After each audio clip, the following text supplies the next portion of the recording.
Olá, pessoas! Hoje vamos aprender sobre outro método para encontrar raízes em funções, o método iterativo linear, ou MIL.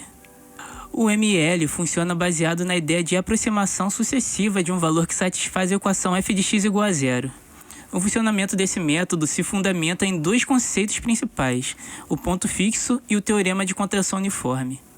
O ponto fixo é uma função g, tal que ela aplicada a um valor, ela é igual ao próprio valor. Ou seja, para encontrar os pontos fixos de uma função, igualamos ela a x e verificamos todas as interseções que essa função tem à reta xy, sendo essas interseções os pontos fixos da função. Isso é interessante porque quando queremos encontrar os zeros de uma função, inicialmente igualamos a função a zero e depois tentamos isolar o x para determinar quais valores de x tornam a função igual a zero. No entanto, nem sempre é fácil de isolá-lo. Por exemplo, considere a função e elevado a x menos cosseno de x.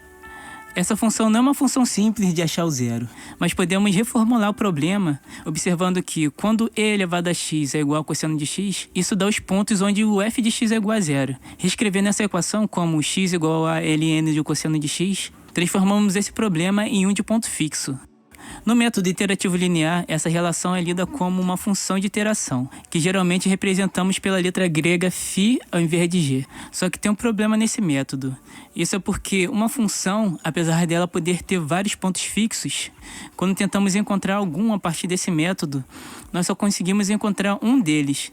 Isso é uma consequência do teorema da contração uniforme. Esse teorema, também conhecido como teorema do ponto fixo de Banach, acho que é assim que se fala, mostra que se uma função é contínua no intervalo e o módulo da derivada dela é menor do que 1 em torno de um ponto inicial, então a sequência gerada pelo método iterativo x de n mais 1 igual a φx de n vai convergir para apenas um dos pontos fixos. No entanto, se a derivada de g for maior do que 1, significa que pequenas perturbações no valor de x vão ser ampliadas, o que leva a uma divergência e assim afastando o x da iteração do ponto fixo. E no caso do módulo da derivada ser igual a zero, não tem como garantir se vai convergir ou não. Por isso é preciso que escolhamos a melhor função de iteração para o método iterativo linear. Isso porque, como temos que isolar o x de um lado da função, pode existir várias formas diferentes de fazer isso. Uma outra forma de criar função de iteração que garanta a convergência é a partir dessa outra definição, onde a função a é diferente de zero no intervalo entre o chute inicial e o ponto fixo e faz com que a função psi tenha derivada menor do que 1. E para concluir essa parte, precisamos saber que, apesar do método iterativo linear sirva para encontrar zero em funções, ele não acaba sendo um dos melhores para fazer isso, visto que é possível construir uma função de iteração que não tenha ponto fixo, mesmo que a função original tenha zeros, como por exemplo, e elevado a x menos x ao quadrado. Ela tem um zero na função e permite que nós façamos pelo menos 3 funções a partir dela. Só que tanto a primeira equação quanto a terceira não tem um ponto fixo.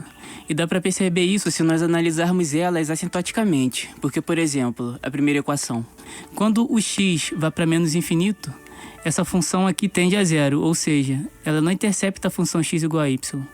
E quando ela é positiva, ela parte do 1 até o mais infinito, só que ela cresce bem mais rápido do que a função y igual a x. Por isso também não tem como elas duas se cruzarem.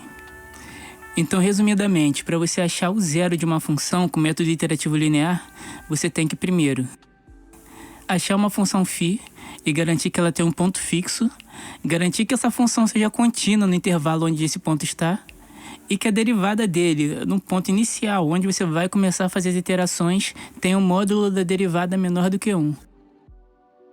Mas apesar disso tudo, se nós encontrarmos uma função φ e um ponto inicial que satisfaça tudo isso, executar o método iterativo linear é bem simples.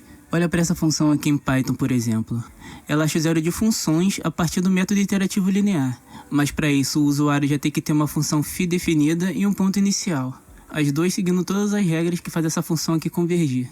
Essa função aqui também pede como parâmetro a quantidade máxima de loops que ela pode fazer. Isso é porque tem algumas funções φ que, como a gente já viu, demoram para convergir. E esse limite de iterações acaba sendo limitante para essa função aqui para retornar os valores em tempo constante, independente do quão próximo o x vai estar do zero ou não.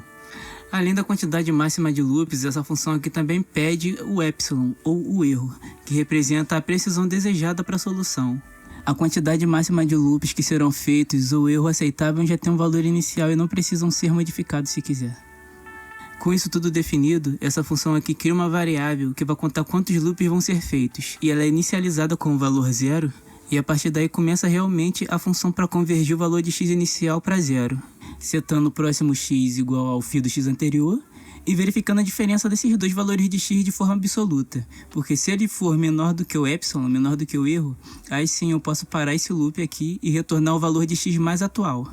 Caso não seja, então eu tenho que colocar o valor do x mais atual na variável do x anterior, somar mais 1 no número de interações e repetir o processo até eu achar um valor que essa verificação aqui de erro absoluto seja atendido.